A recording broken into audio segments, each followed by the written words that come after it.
வரலாற்று பாடத்தை ஆர்வத்துடன் கற்க வந்திருக்கும் 10ஆம் தரத்தைச் சேர்ந்த மாணவ செல்வங்களே, உங்கள் அனைவருக்கும் எனது வணக்கத்தை தெரிவித்துக் கொண்டு குருகுலம் நிகழ்ச்சி வாயிலாக உங்கள் அனைவரையும் சந்திப்பதில் பெருமகிழ்ச்சி அடைகின்றேன்.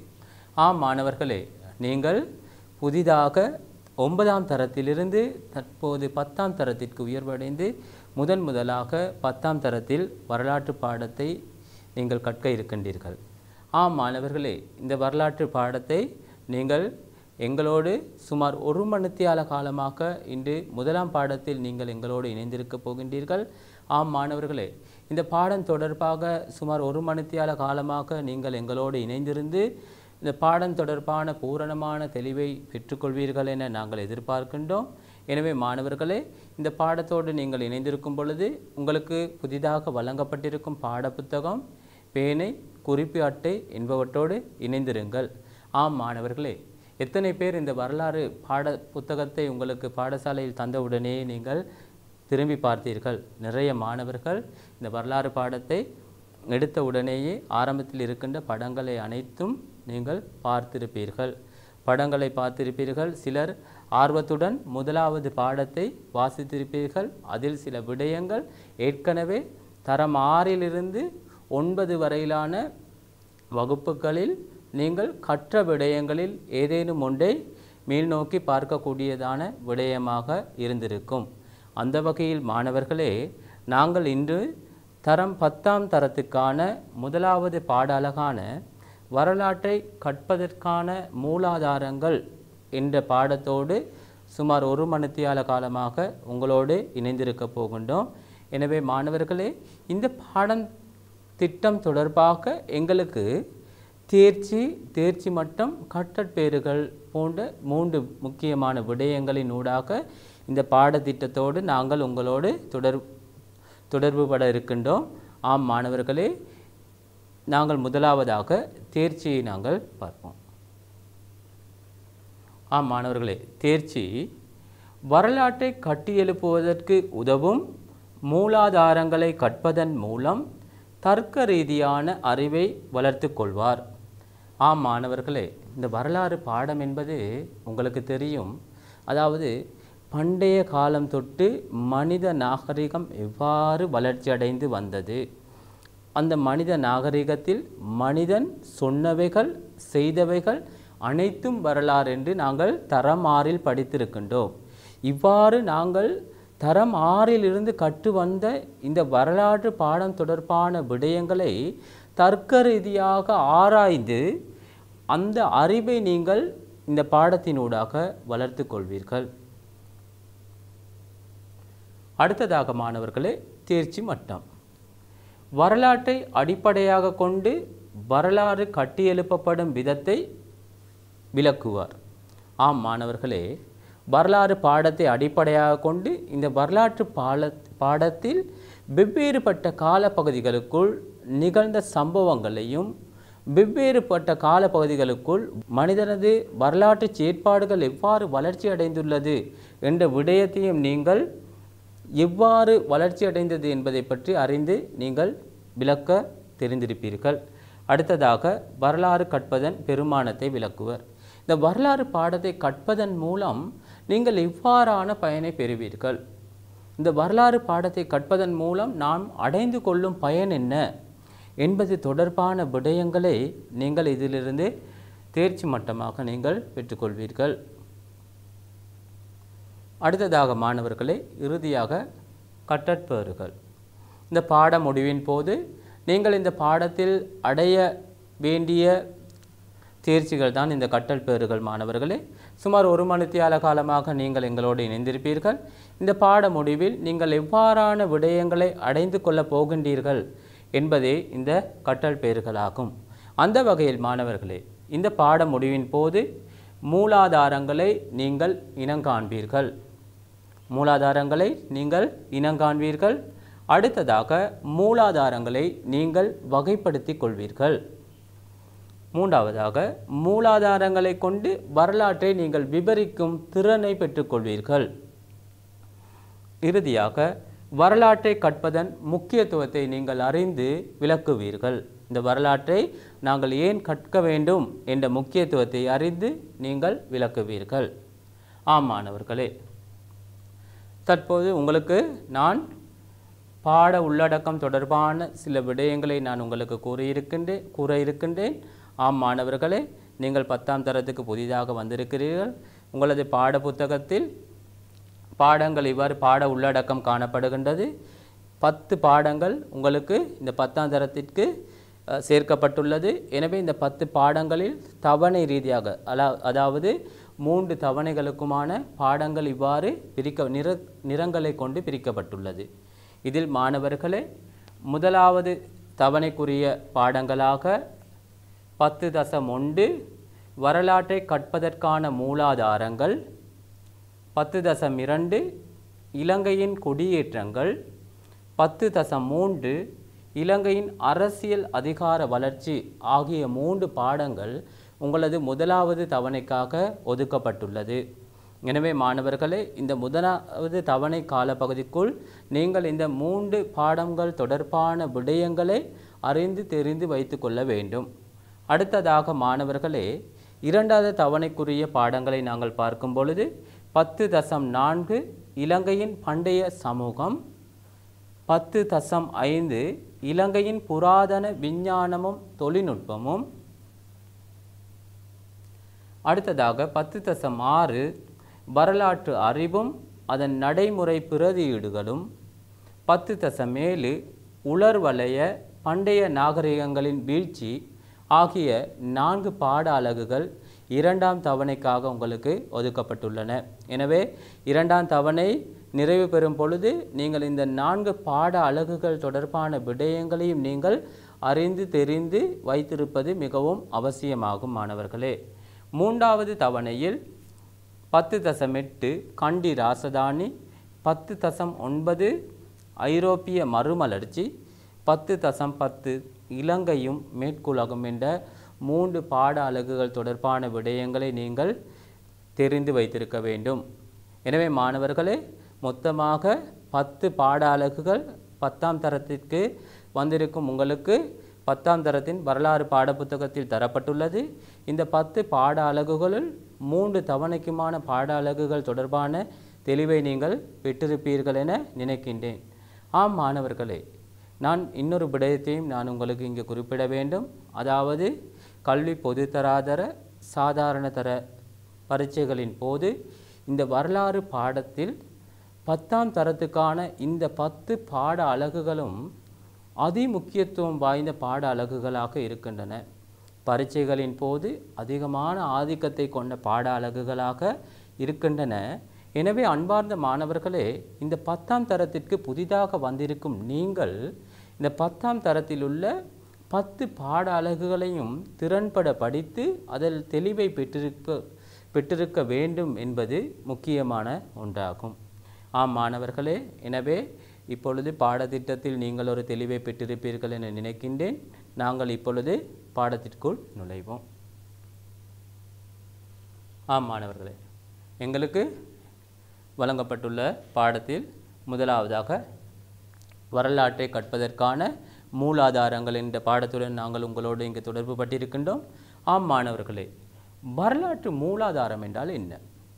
முதலாவதாக நான் உங்களுக்கு ஒரு வினாவோடே நான் உங்களுக்கு இந்த பாடத்தை ஆரம்பிக்கின்றேன். வரலாற்று மூலாதாரங்கள் என்றால் என்ன? எனவே வரலாற்று மூலாதாரங்களை பற்றி கற்கும் பொழுது மாணவர்களே, நாங்கள் முன்பு தரம் 6இல் வரலாறு என்றால் என்ன என்பது தொடர்பான தெளிவை பெற்றிருப்போம். அதாவது கடந்த காலத்தில் நடந்த செயற்பாடுகளை அறிந்து நிகழ்காலத்தில் அவற்றை திட்டமிட்டு எதிர்காலத்தை கட்டியெழுப்புவது வரலாறு என்று ஒரு வகையாக கூறுகின்றோம். கடந்த கால மனிதர்கள் செய்தவைகள் கூறியவைகள் அனைத்தும் வரலாறு என்று நாங்கள் குறிப்பிட்டிருந்தோம். இறந்த கால செயற்பாடுகளின் மூலம் பெற்ற அனுபவங்களை வைத்துக்கொண்டு நிகழ்காலத்தை செம்மையாக்கி எதிர்காலத்தை திட்டமிடுதல் வரலாறு என்று இவ்வாறு வரலாற்றை நாங்கள் பலவாறாக நாங்கள் குறிப்பிட்டிருந்தோம். எவ்வாறு இந்த வரலாறை நாங்கள் படிப்படியாக அறிந்து செம்மைப்படுத்தி எதிர்காலத்தை கட்டி எழுப்புவது? ஆம் மாணவர்களே, இவ்வாறு வரலாற்றை ஒழுங்குமுறையில் அறிந்து அதை செம்மைப்படுத்தி எதிர்காலத்தில் நமது வாழ்வை கட்டியெழுப்புவதற்கு வரலாற்றை பற்றி அறிய உதவும் ஆதாரங்களே இந்த மூலாதாரங்கள். முற்கால மனிதர்களின் செயற்பாடுகள் பற்றிய தகவல்களை தரும் எழுத்தாவணங்கள், ஆக்கங்கள் ஆகிய அம்சங்கள் வரலாற்று மூலாதாரங்கள் எனப்படுகின்றன. ஆம் மாணவர்களே, எழுத்தாவணங்கள் எனும் பொழுது ஆரம்ப காலத்தில் எமது முன்னோர்கள் செய்த செயற்பாடுகள் பற்றி எழுத்து மூலமாக எழுதப்பட்டுள்ள விடயங்களையே நாங்கள் எழுத்தாவணங்கள் என்று குறிப்பிடுகின்றோம். அவ்வாறு இல்லாவிடின் வம்ச ரீதியாக பரம்பரை வகையாக சொல்லப்பட்ட கதைகளும் காணப்படுகின்றன. அடுத்ததாக ஆக்கங்கள். ஆரம்ப காலத்திலிருந்து மனிதர்களால் மனித வரலாறு கட்டியெழுப்பப்பட்ட விதத்தில் ஏதேனும் ஒரு வகையில் வரலாற்றை எமக்கு அறிவதற்கு அவர்களால் செய்த ஆக்கங்கள், அவர்களது செயற்பாடுகள் எமக்கு உதவியாக இருக்கின்றன. எனவேதான் எழுத்தாவணங்களும் ஆக்கங்கள் ஆகிய இரண்டு விடயங்களும் வரலாற்று மூலாதாரங்கள் எனப்படுகின்றன. ஆம் மாணவர்களே, உதாரணமாக புராதன நாணயங்கள் வரலாற்று மூலாதாரங்களாகும். ஆரம்ப காலத்தில் உங்களுக்கு தெரியும், பண்டமாட்டு முறை வீழ்ச்சி அடைந்து பொருட்களை அளவீடு செய்வதற்காக புதியதொரு அழகாக இந்த நாணயங்கள் தோற்றம் பெற்றது. பொருட்களை அளவீடு செய்யும் பொருட்களுக்கான பெறுமதியை குறிக்கும் நாணயங்கள் தோற்றம் பெற்றது. அவ்வாறான நாணயங்களை அக்கால மன்னர்களின் அனுசரணையுடன் அக்கால தொழில்நுட்ப அறிவை பயன்படுத்தி தயாரித்து கொண்டார்கள். எனவே அந்த நாணயங்களின் மூலம் அக்கால வரலாறு பற்றிய தகவல்களை எமக்கு அறிந்து கொள்ள முடியும். எனவே புராதன நாணயங்கள் ஒரு வரலாற்று மூலாதாரமாகும். புராதன நாணயங்களின் மூலம் நாங்கள் அக்காலத்தில் சில சம்பவங்களை சில விடயங்களை நாங்கள் அறிந்து கொள்கின்றோம். அவற்றுள் புராதன மன்னர்கள் பற்றிய விவரங்களையும் இலங்கையோடு வர்த்தக தொடர்பு கொண்ட நாடுகள் பற்றிய தகவல்களையும் அவர்களின் உலோக தொழில்நுட்ப அறிவையும் நாங்கள் இந்த நாணயத்தினூடாக அறிந்து கொள்கின்றோம். அதாவது புராதன காலத்தில் எந்த மன்னர் காலத்தில் நாணயங்கள் அச்சிடப்பட்டது, எந்த மன்னர் காலத்தில் என்ன உலோகத்தில் நாணயங்கள் அச்சிடப்பட்டது என்ற தகவலை நாங்கள் அறிந்து கொள்கின்றோம். அது மாத்திரமல்லாமல் இந்த நாணயம் எந்த நாட்டிற்குரியது என்று அறியும் பொழுது இலங்கையானது அந்த நாட்டோடு தொடர்பு கொண்டிருந்த விடயம் பற்றி நாங்கள் அறிந்து கொள்கின்றோம். அதாவது வர்த்தக தொடர்பு கொண்டிருந்த விடயம் பற்றி நாங்கள் அறிந்து கொள்கின்றோம். இலங்கையில் உதாரணமாக ரோம நாணயம், சீன நாணயம் போன்ற நாணயங்கள் கண்டுபிடிக்கப்பட்டுள்ளன. எனவே இவ்வாறான நாடுகளுடன் ஆரம்ப காலத்திலிருந்து இலங்கை வர்த்தக தொடர்புகளை கொண்டிருந்தது என்பதனை நாங்கள் அறிந்து கொள்ளக்கூடியதாக இருக்கும். அத்தோடு அவர்களின் உலோக தொழில்நுட்ப அறிவையும் எமக்கு நாணயங்கள் தருகின்றது. ஆம் மாணவர்களே, இந்த நாணயத்தை பாருங்கள். அவர்கள் கொண்டிருந்த தொழில்நுட்ப அறிவை அறிய எமக்கு உதவியாக இருக்கின்றன. எனவேதான் நாங்கள் இந்த புராதன நாணயங்களையும் ஒரு வரலாற்று மூலாதாரம் என்று நாங்கள் குறிப்பிடுகின்றோம். எனவே மாணவர்களே, புராதன நாணயங்களின் மூலம் நாங்கள் எவற்றை அறிந்து கொள்கின்றோம்? புராதன மன்னர்கள் பற்றிய விவரங்களை அறிந்து கொள்கின்றோம்.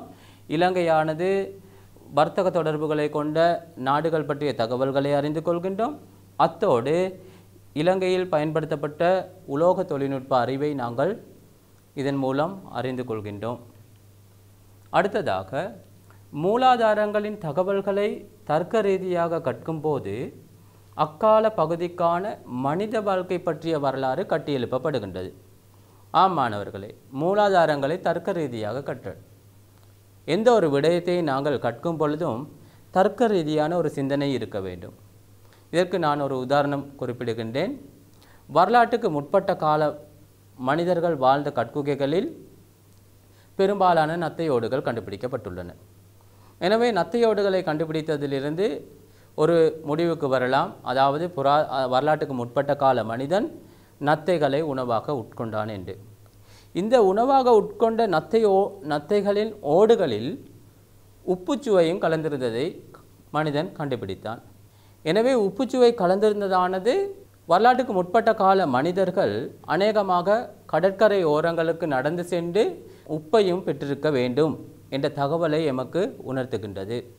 எனவே குகைக்குள்ளே அதிகமாக கிடந்த நத்தையோடுகளை வைத்துக்கொண்டு நாங்கள் இவன் கடல் கரைகளுக்கு சென்று உப்பையும் உணவாக உட்கொண்டவை பற்றி எங்களுக்கு அறிய முடிகின்றது. எனவே நாங்கள் இந்த இடத்தில் நாங்கள் தர்க்க ரீதியாக சிந்தித்திருக்கின்றோம். அடுத்ததாக மாணவர்களே, வரலாற்றை ஆய்வு செய்யும் போது தகவல்களை பெற்றுக்கொள்ளக்கூடிய மூலாதாரங்களை 2 வகையாக பிரிக்கலாம். ஆம் மாணவர்களே, ஆரம்ப காலத்திலிருந்து எமது வரலாற்றை எமக்கு அறிய உதவுகின்ற இவ்வாறான மூலாதாரங்களை நாங்கள் 2 வகையாக பிரிக்கலாம். முதலாவதாக மாணவர்களே, இலக்கிய மூலாதாரங்கள். ஆரம்பத்திலே நான் உங்களுக்கு குறிப்பிட்டிருந்தேன், எழுத்தாவணங்கள் ஆக்கங்கள் என்பன மூலாதாரங்கள் என்று. இதில் எழுத்தாவணங்கள் அடங்கிய தொகுப்பே இலக்கிய மூலாதாரங்கள். இரண்டாவதாக தொல்பொருள் மூலாதாரங்கள். தொல்பொருள் மூலாதாரங்கள் என்னும் பொழுது மனிதன் செய்த ஆக்கங்கள் தொடர்பான விடயங்கள் அதற்குள் உள்ளடங்கும். எனவே மாணவர்களே, இதில் நாங்கள் இறந்த காலத்தில் வாழ்ந்த மனிதன் பல்வேறு காலகட்டங்களில் எழுதி வைத்த நூல்களும் அறிக்கைகளும் இலக்கிய மூலாதாரங்கள் ஆகும். அதாவது ஆரம்ப காலத்தில் வாழ்ந்த மனிதன் வரலாறு பற்றிய தகவல்களை, அவன் வாழ்ந்த காலகட்டங்களில் நிகழ்ந்த சம்பவங்களை எழுதி வைத்த நூல்களும் அறிக்கைகளும் இலக்கிய மூலாதாரங்களாக காணப்படுகின்றன. அகழ்வாராய்ச்சிகளின் போது கண்டெடுக்கப்படும் தொல்பொருள்கள், சிலைகள், நாணயங்கள், கல்வெட்டுக்கள், சிதைவுகள் என்பன தொல்பொருள் மூலாதாரங்கள் ஆகும்.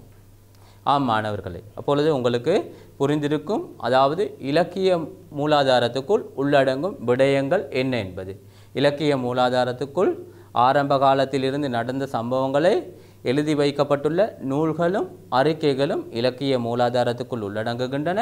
அதேபோல் தொல்பொருள் மூலாதாரங்களுக்குள் சிலைகள், நாணயங்கள், கல்வெட்டுக்கள், சிதைவுகள் என்பன தொல்பொருள் மூலாதாரத்துக்குள் உள்ளடங்குகின்றன.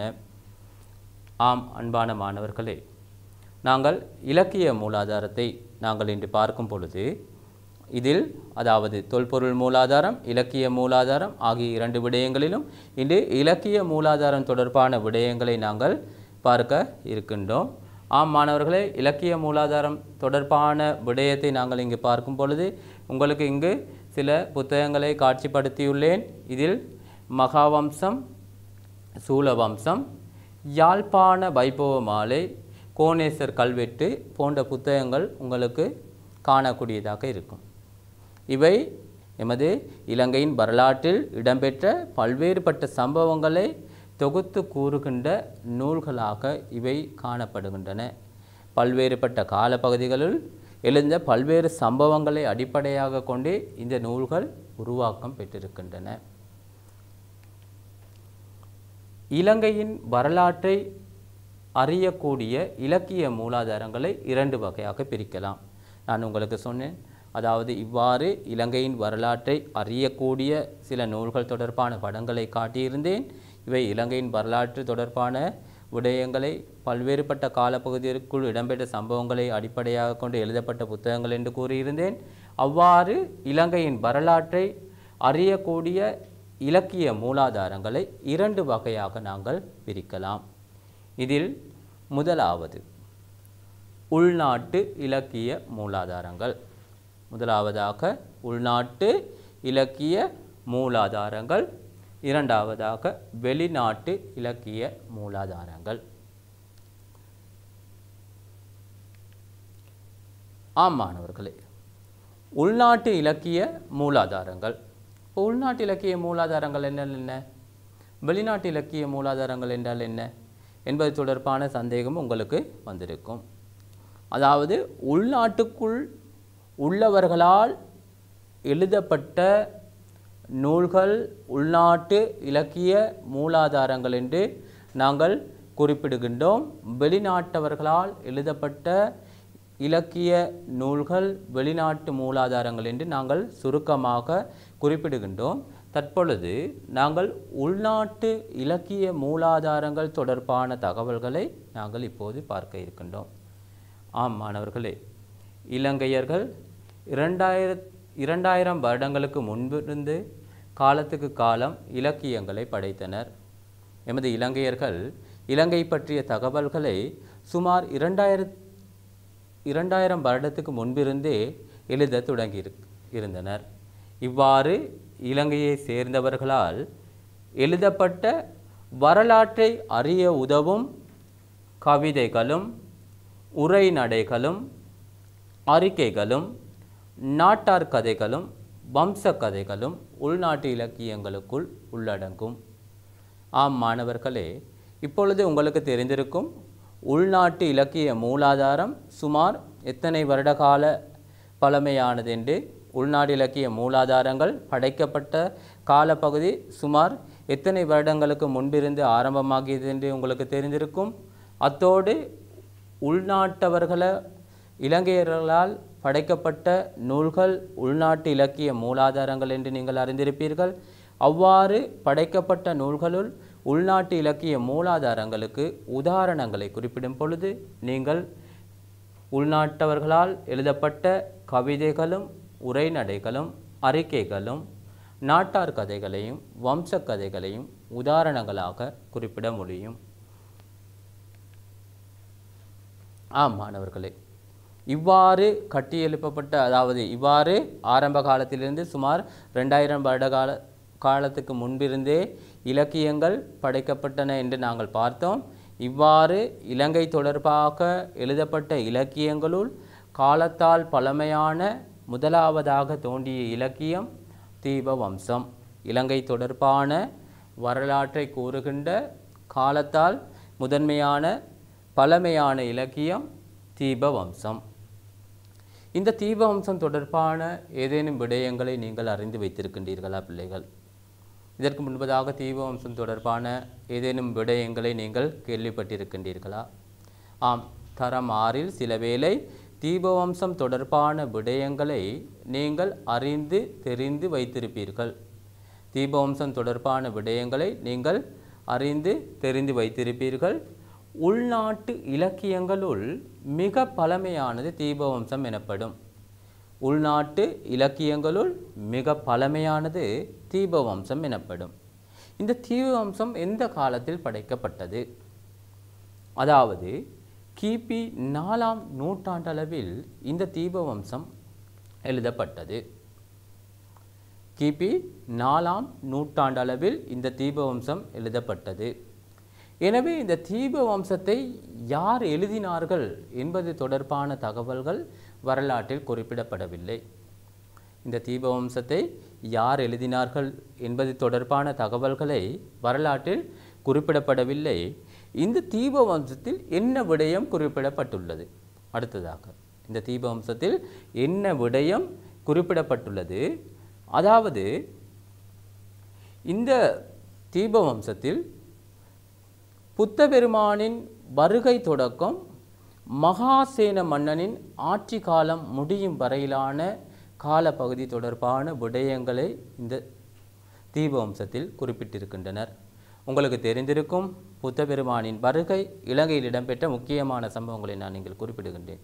அதாவது புத்த பெருமானின் வருகை, அடுத்ததாக விஜயனின் வருகை, அடுத்ததாக பாண்டிய இளவரசியின் வருகை, அடுத்ததாக பண்டுவாசதேவனின் வருகை, பண்டுகாபய மன்னன் அனுராதபுரத்தைக்கு அரசனாகுதல், தேவநம்பியதீசன் ஆட்சிக்கு வருதல், தேவநம்பியதீசனுக்கு அடுத்தபடியாக துட்டகைமுனு மன்னன் ஆட்சிக்கு வருதல், பசவ மன்னனின் ஆட்சி காலம், மகாசேன மன்னனின் ஆட்சி காலம் போன்ற விடயங்களை இந்த தீபவம்சமானது குறிப்பிடுகின்றது. இதில் அரசியல் மற்றும் பௌத்த சமயம் தொடர்பான தகவல்கள் உள்ளடங்கப்பட்டுள்ளது. எனவே அக்கால பகுதிகளுக்குள் நான் குறிப்பிட்டிருந்த மன்னர்களை பற்றி பார்க்கும் பொழுது பண்டுகாபய மன்னன் அனுராதபுரத்தை வேறொரு கோணத்தில் கட்டியெழுப்பி அவர் பண்டுகாபய மன்னன் அனுராதபுரத்தை அழகுபடுத்தினார் என்று பார்த்தோம்.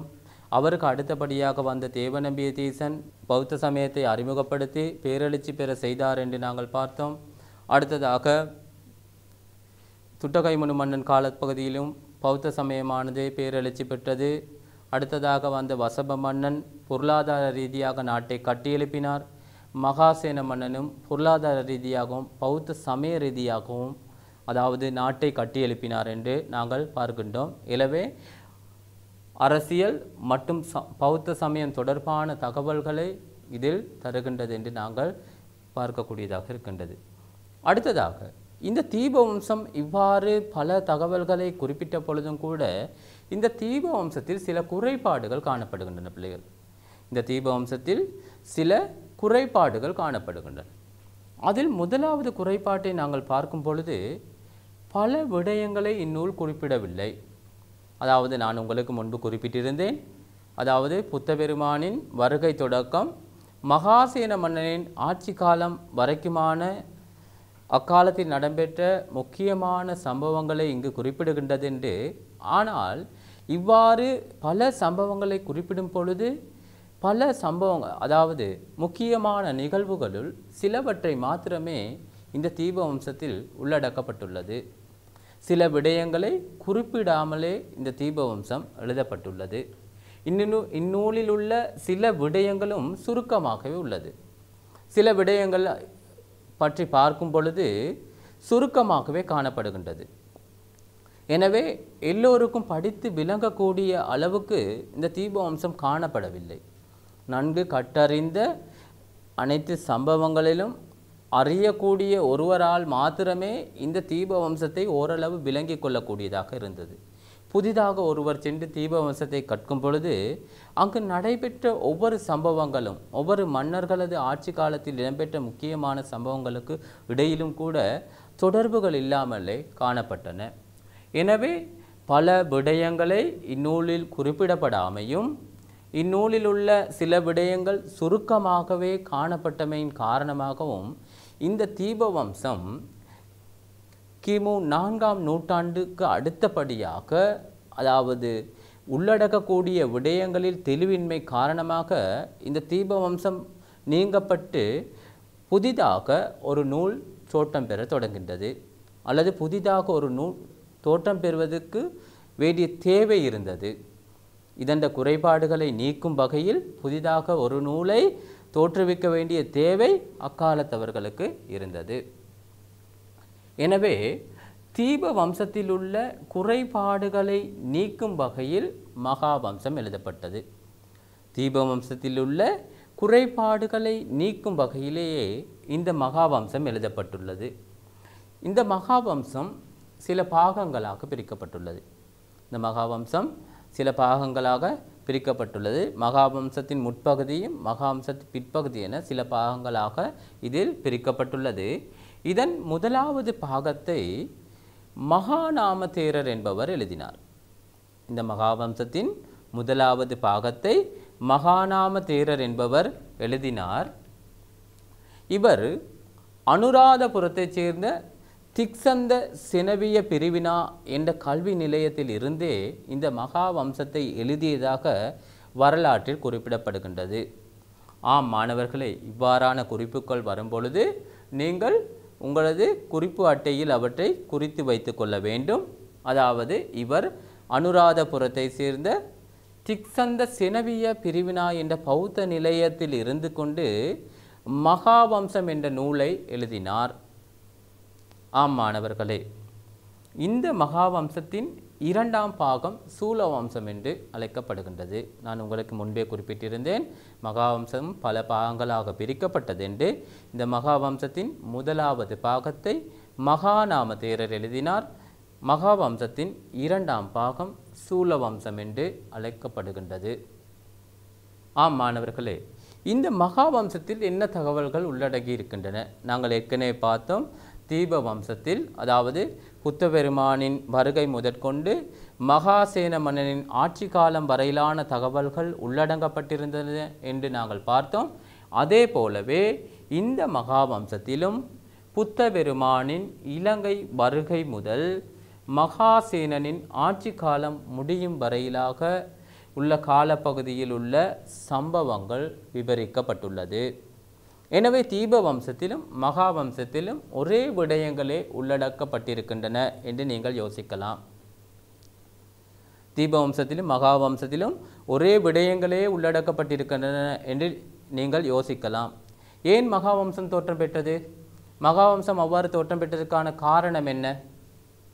ஆம் மாணவர்களே, தீபவம்சத்தில் சில குறைபாடுகள் காணப்பட்ட சில குறைபாடுகளை நீக்கும் வகையிலேயே இந்த மகாவம்சம் தோற்றம் பெற்றது. தீபவம்சத்தில் காணப்பட்ட குறைபாடுகள் தொடர்பான விடயங்களையும் நாங்கள் உங்களுக்கு முன்பு குறிப்பிட்டிருந்தோம். இந்த நூல் 5ஆம் 6ஆம் நூற்றாண்டு காலப்பகுதியில் தோற்றம் பெற்றதாக கருதப்படுகின்றது. இந்த நூல் 5ஆம் 6ஆம் நூற்றாண்டில் தோற்றம் பெற்றது. இந்த நூலில் துட்டகைமுனுவின் வரலாறு வீர வரலாறாக போற்றப்படுகின்றது. அதாவது உங்களுக்கு தெரியும், தேவநம்பியதீசனின் சகோதரனான அசேலன் என்பவனை தென்னிந்தியாவைச் சேர்ந்த சோழ பேரரசின் எல்லாளன் என்ற மன்னன் பெரும் படையுடன் வந்து அனுராதபுரத்தை கைப்பற்றி கொண்டான். கைப்பற்றி கொண்டதனை அடுத்து அவனது பிடியிலிருந்து இலங்கையை மீட்டெடுத்து கொள்வதற்காக உருகுணை பிரதேசத்தை சேர்ந்த துட்டகைமுனு என்ற மன்னன் பெரும் படையுடன் சென்று எல்லாளனோடு போர் செய்து அனுராதபுரத்தை கைப்பற்றி கொண்டான். எனவே முதலாக இந்த நாட்டில் அந்நியர் ஒருவரை வீழ்த்தி இந்நாட்டை கைப்பற்றி கொண்ட பெருமை, இந்த நாட்டை காப்பாற்றிய பெருமை துட்டகைமுனுவே சாரும். எனவே மகாவம்சத்தில் இந்த துட்டகைமுனு மன்னன் ஒரு பெரிய ஒரு போர் வீரனாக, சிறந்த ஒரு கதாநாயகனாக போற்றப்படுகின்றான். அடுத்ததாக மகாவம்சம் விஜயனின் வருகை பற்றியும் விளக்கமாக கூறுகின்றது. இந்த விஜயனானவன் ஆரிய வம்சத்தை சேர்ந்தவன். இவன் இலங்கைக்கு தனது 700 தோழர்களோடு வந்தான். இலங்கைக்கு வந்து இவன் குவேணி என்பவளை சந்தித்தான். அப்போது இலங்கையில் இயக்கர் நாகர் என்ற 2 கோத்திரத்தினர் வாழ்ந்தனர். பிற்பட்ட காலப்பகுதியில் குவேணியின் உதவியுடன் இயக்கர்களை தோற்கடித்து இயக்க குலத்தின் உரிமையை இவன் பெற்றுக்கொள்கின்றான் என்று விஜயன் தொடர்பான விடயங்களையும் இந்த மகாவம்சத்தில் விளக்கமாக கூறுகின்றது. அடுத்ததாக இந்த மகாவம்சம், அதாவது இவ்வாறாக நாங்கள் பார்த்தோம், இந்த மகாவம்சத்தை மகாநாம தேரர் அனுராதபுரத்தில் இருக்கின்ற திக்சந்த சினவிய பிரிவினா என்ற பௌத்த கல்வி நிலையத்தில் இருந்து எழுதினார் என்று நாங்கள் பார்த்தோம். இந்த மகாவம்சமானது 2 பாகங்களாக பிரிக்கப்பட்டுள்ளது. இந்த 2ஆம் பாகம் சூலவம்சம் என்று பார்த்தோம். இவ்வாறான மகாவம்சத்தில் துட்டகைமுனு பற்றிய வரலாறு ஒரு வீர வரலாறாக போற்றப்படுகின்றது. இலங்கைக்கு வந்த விஜயன் பற்றிய தகவல்களும் இதில் முழுமையாக கூறப்பட்டுள்ளது என்று பார்த்தோம். இவ்வாறான மகாவம்சம் பின்வரும் சிறப்புகளை உடைய ஒரு வரலாற்று நூலாக காணப்படுகின்றது.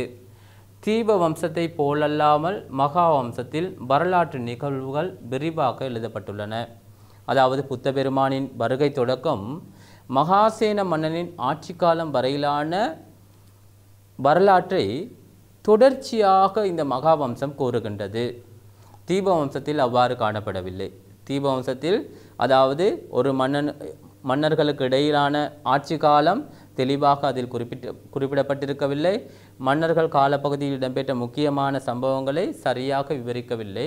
எனவே அந்த குறைபாடுகளை நீக்கும் வகையில் மகாவம்சத்தில், அதாவது புத்தபெருமானின் வருகையிலிருந்து மகாசேன மன்னனின் ஆட்சி காலம் வரையிலான தகவல்களை தெளிவாகவும் தொடர்ச்சியாகவும் தருகின்றது.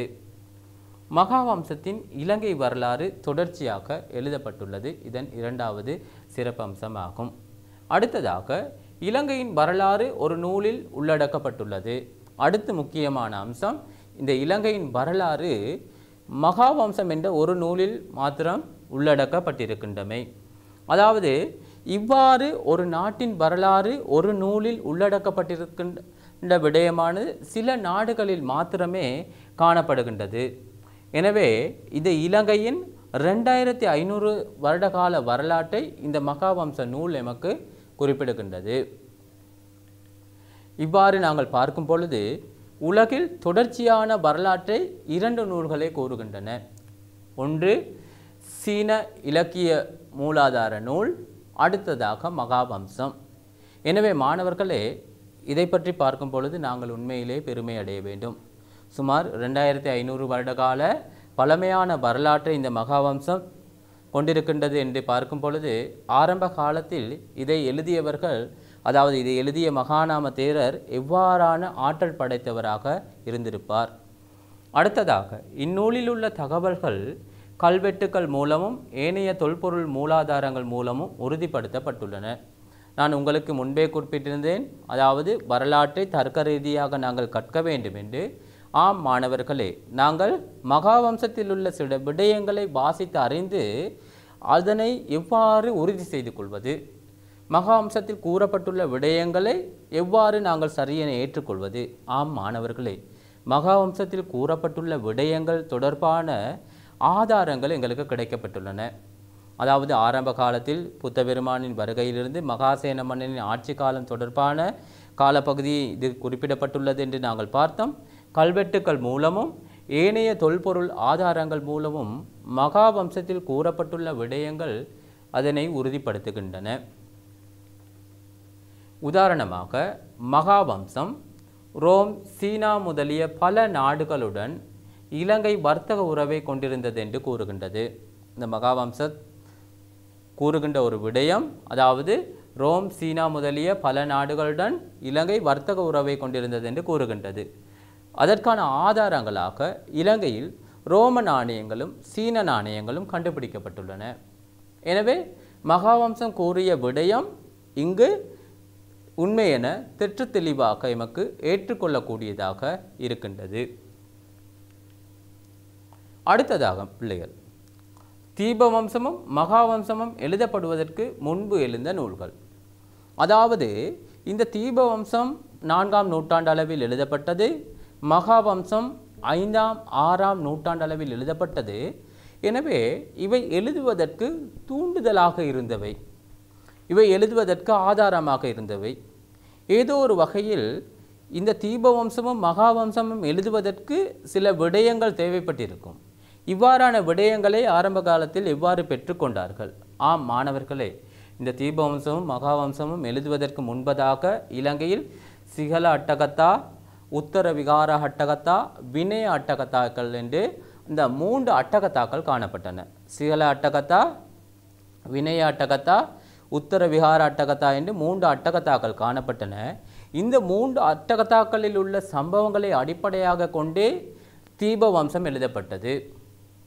எனவேதான் இந்த தீபவம்சத்தின் 1ஆம் பக்கம் தொடக்கம் 3ஆம் பக்கம் வரையிலான சம்பவங்களும், மகாவம்சத்தில் 1ஆம் பக்கம் தொடக்கம் 3ஆம் பக்கம் வரையிலான சம்பவங்களும் ஒரே மாதிரியாக காணப்படுகின்றன, ஒரே சம்பவத்தை அடிப்படையாக கூறுகின்றன. இதற்கு பிரதான காரணம் இந்த 3 அட்டகத்தாக்களை அனுசரித்து ஆரம்ப காலத்தில் எழுதப்பட்டிருக்கின்றது என்ற முடிவுக்கு நாங்கள் வரலாம். மகாவம்சத்துக்கு பின்பு தோன்றிய உள்நாட்டு இலக்கியங்கள். மகாவம்சத்திற்கு மேலதிகமான விளக்கத்தை பெற்றுக்கொள்வதற்காக இதற்கு அடுத்தபடியாக நூல்கள் தோற்றம் பெற்றது. இவ்வாறு தோற்றம் பெற்ற நூலே டீகாவ. இதை நாங்கள் மகாவம்ச டீகாவ என்றும் வம்சத்த பகாசினி என்றும் நாங்கள் குறிப்பிடுவோம். இந்த டீகாவ என்ற நூலுக்கு நாங்கள் இன்னொரு பெயர் கொண்டு குறிப்பிடுவோம், வம்சத்த பகாசினி என்று நாங்கள் குறிப்பிடுவோம். இது ஒரு உரை நூலாக படைக்கப்பட்டது. மகாவம்சத்தின் 1ஆம் பாகத்திற்கு பின்பு எழுதப்பட்டுள்ள சில பகுதிகளுக்கு விளக்கம் அளிப்பதற்காக இந்நூல் எழுதப்பட்டது. மகாவம்சத்தின் 1ஆம் பாகத்துக்கு அடுத்து எழுதப்பட்ட நூல்களுக்கு விளக்கம் அளிப்பதற்காகவே இந்த நூல் எழுதப்பட்டுள்ளது. இதை நாங்கள் வம்சத்த பகாசின் என்ற பெயரோடும் குறிப்பிடுவோம்.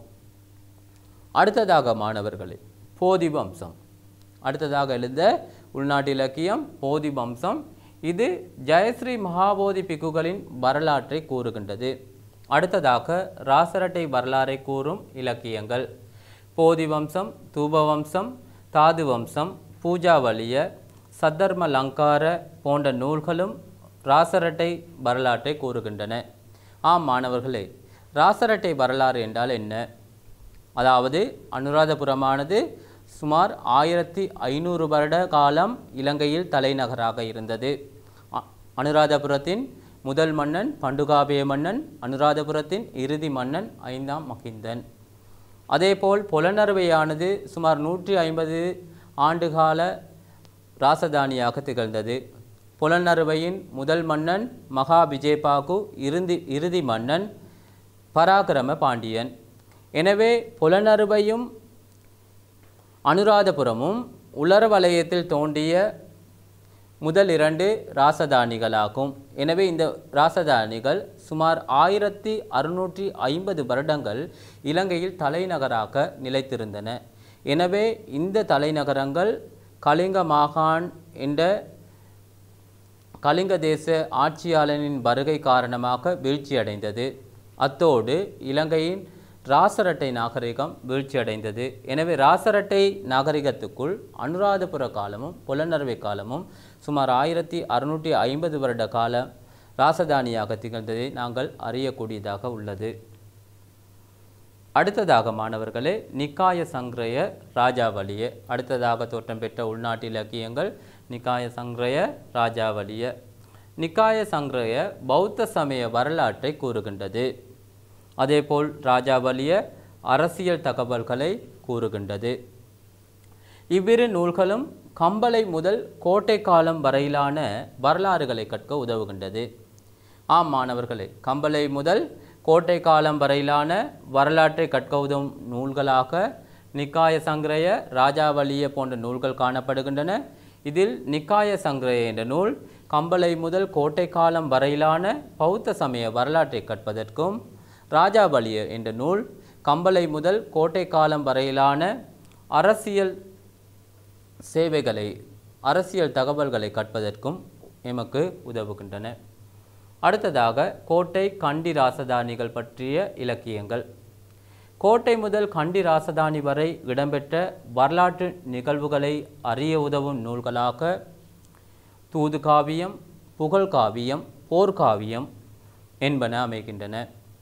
அதாவது கோட்டை ராசதானி முதல் கண்டி ராசதானி வரையிலான வரலாற்றை கற்க உதவும் நூல்களாக தூதுகாவியம், புகழ்காவியம், போர்க்காவியம் என்பன எமக்கு உதவியாக இருக்கின்றன.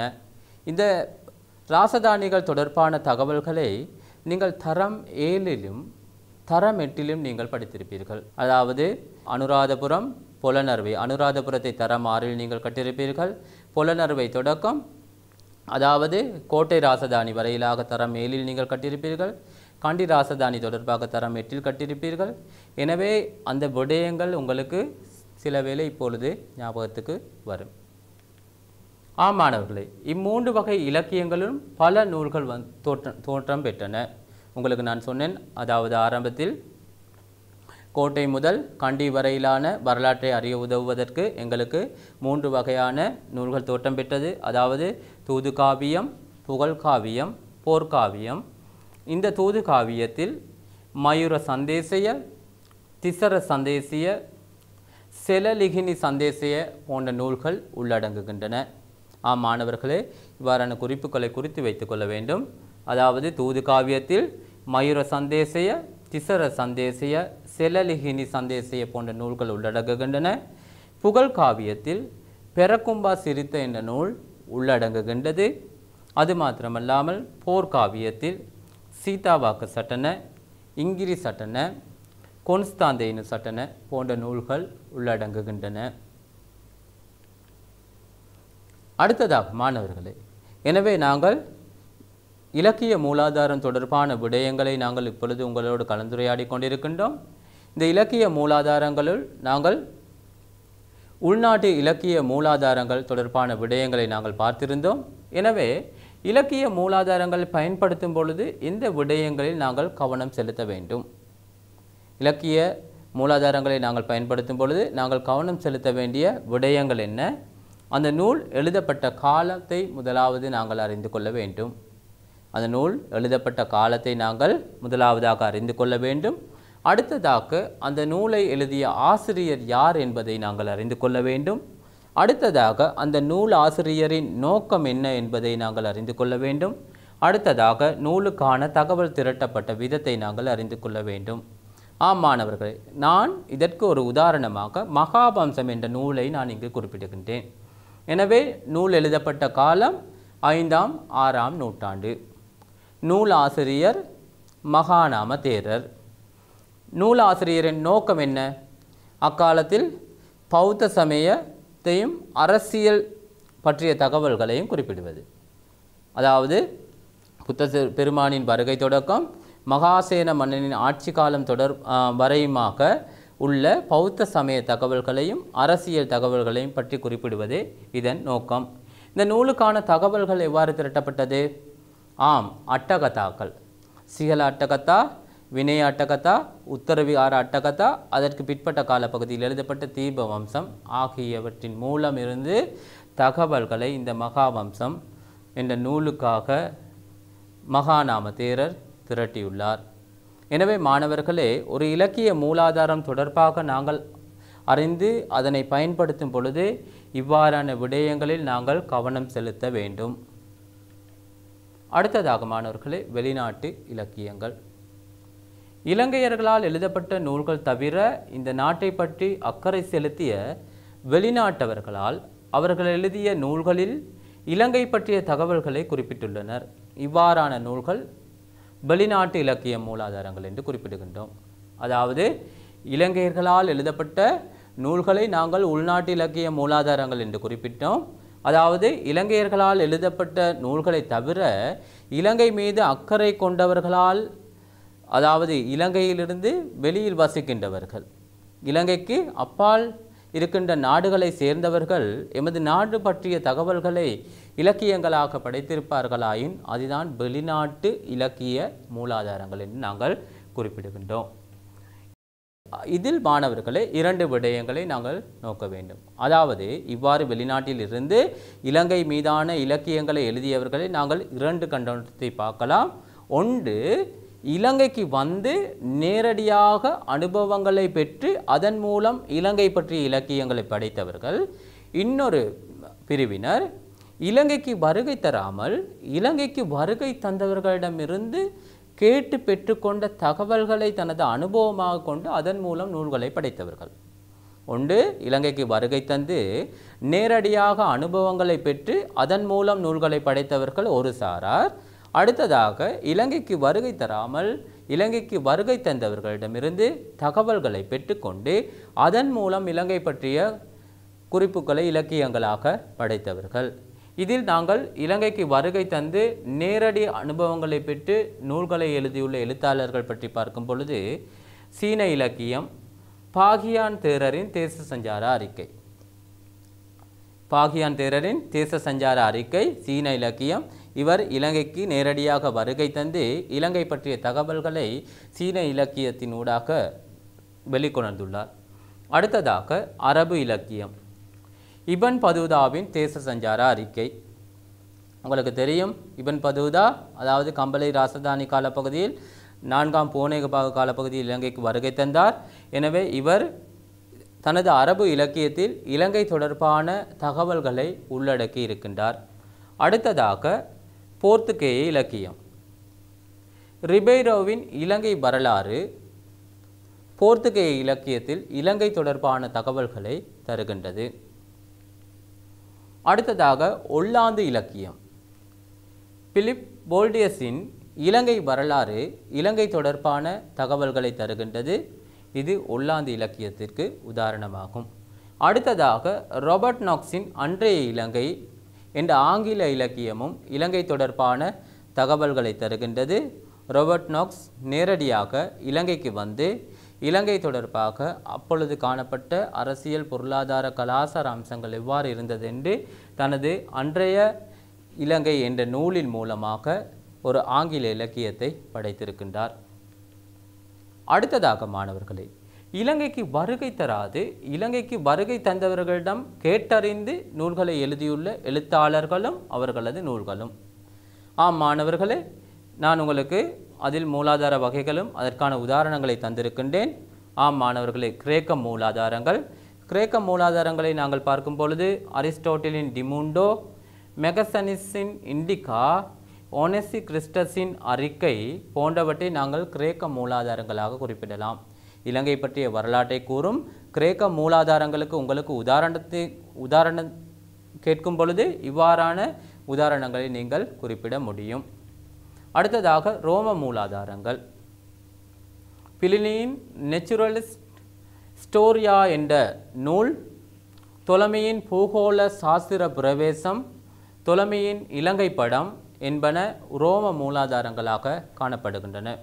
அடுத்ததாக சீன மூலாதாரங்களாக யுங்சாங் பிக்குவின் தேச சஞ்சார அறிக்கையை நாங்கள் குறிப்பிடலாம்.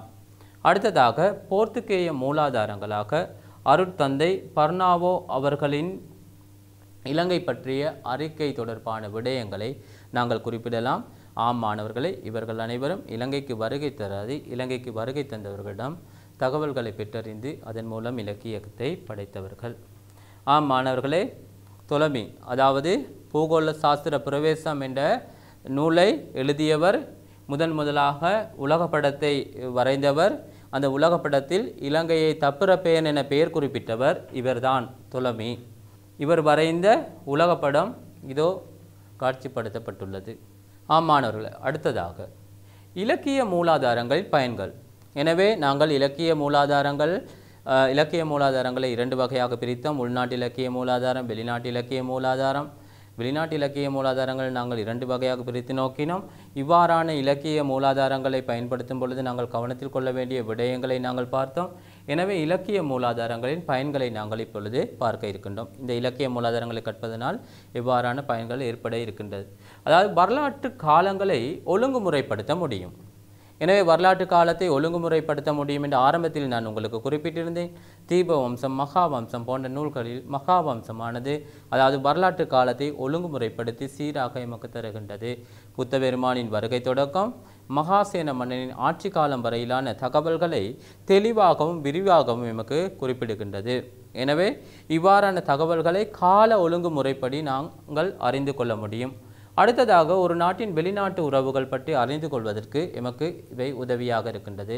வெளிநாட்டோடு வர்த்தக தொடர்புகள் கொண்டமை பற்றி அறிய முடிகின்றது. இதற்கு உதாரணமாக நாங்கள் சீனா, ரோம் போன்ற நாடுகளை நாங்கள் குறிப்பிடலாம். அடுத்ததாக ஒரு நூலில் கூறப்பட்டுள்ள தகவல்களை இன்னொரு நூலின் மூலம் உறுதிப்படுத்த உதவும். சிகல அட்டகத்தா, வினய அட்டகத்தா, உத்தர விஹார அட்டகத்தா போன்ற நூல்களில் அடங்கிய தகவல்களை தீபவம்சத்தில் உள்வாங்கப்பட்டது. சிகல அட்டகத்தா, வினய அட்டகத்தா, உத்தரவியார அட்டகத்தா, தீபவம்சம் ஆகிய அனைத்து நூல்களின் தகவல்களும் மகாவம்சத்தில் பிற்பட்ட காலப்பகுதியில் உள்ளடங்கப்பட்டது. அதற்கு அடுத்தபடியாக மகாவம்ச டீகாவை எனப்படும் வம்சத்த பகாசின் என்ற நூல் இதற்கு மேலதிக விளக்கமாக படைக்கப்பட்டது. இவ்வாறு ஒவ்வொரு நூலிலும் குறிப்பிடப்பட்டுள்ள சம்பவமானது அடுத்த நூலில் அதைவிட விரிவாக எழுதப்பட்டது. எனவே ஒரு நூலில் குறிப்பிடப்பட்டுள்ள தகவல்களை இன்னொரு நூலின் மூலம் நாங்கள் உறுதி செய்து கொள்ளக்கூடியதாக இருந்தது. அட்டகத்தாக்களின் மூலம் குறிப்பிடப்பட்ட சம்பவங்களை தீபவம்சத்திலும் மகாவம்சத்திலும் உறுதி செய்யக்கூடியதாக இருந்தது. வெவ்வேறு காலகட்டங்களில் அரசியல், பொருளாதார, சமூக, கலாச்சார நடவடிக்கைகள் பற்றிய தகவல்களை அறிந்து கொள்ள முடியும். ஒவ்வொரு காலத்திலும் அதாவது புத்தபெருமானின் வருகைக்கு பிற்பட்ட காலப்பகுதியில் விஜயன் இலங்கைக்கு வந்ததுக்கு பிற்பட்ட காலப்பகுதியில் பண்டுகாபய மன்னன் அனுராதபுரத்தை அமைத்து கொண்டமை, பண்டுகாபயன், தேவநம்பிய தீசன், துட்டகைமுனு, பசபன், மகாசேனன் போன்றோரின் ஆட்சி காலப்பகுதியில் அரசியல், பொருளாதார, சமூக, கலாச்சார நிலைமைகள் எவ்வாறு காணப்பட்டன என்பது தொடர்பான விளக்கங்களையும் தகவல்களையும் நாங்கள் அறிந்து கொள்ள முடியும். எனவே மாணவர்களே, சுமார் 1 மணித்தியால காலமாக வரலாற்றை கற்பதற்கான மூலாதாரங்கள் என்ற பாடத்தில் இலக்கிய மூலாதாரங்கள் தொடர்பான விளக்கங்களை நாங்கள் உங்களோடு கலந்துரையாடி இருந்தோம். எனவே இந்த கலந்துரையாடலில் நீங்கள் பயனை பெற்றிருப்பீர்கள் என நினைக்கின்றேன். எனவே வரலாற்றை கற்பதற்கான மூலாதாரங்களில் இலக்கிய மூலாதாரங்கள் தொடர்பாக சில மாதிரி வினாக்கள் உங்களுக்கு இங்கு தரப்பட்டுள்ளன.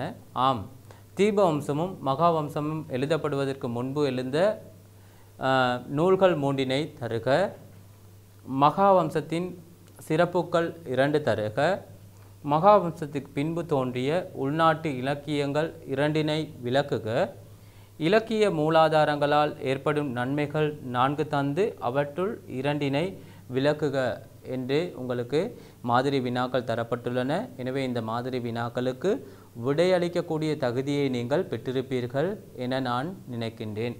எனவே மாணவர்களே, வரலாற்றை கற்பதற்கான மூலாதாரங்கள் என்ற பாடத்தில் இலக்கிய மூலாதாரங்கள் தொடர்பான தகவல்களை சுமார் 1 மணித்தியால காலமாக நாங்கள் உங்களோடு கலந்துரையாடி இருந்தோம். எனவே இந்த கலந்துரையாடலின் மூலம் நீங்கள் பூரண பயனை பெற்றிருப்பீர்கள் என நினைக்கின்றேன்.